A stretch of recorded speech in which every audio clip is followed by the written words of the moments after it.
हिमालको छायामा हुर्किएको माया तिम्रो काखमा पाइयो जीवनको छाया पहाड तराई जोडिएको कथा तिमी बिना अधुरो हाम्रो प्रत्येक व्यथा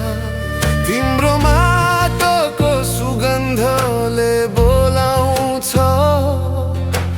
मनभित्र देश प्रेम अझै बोलाउँछ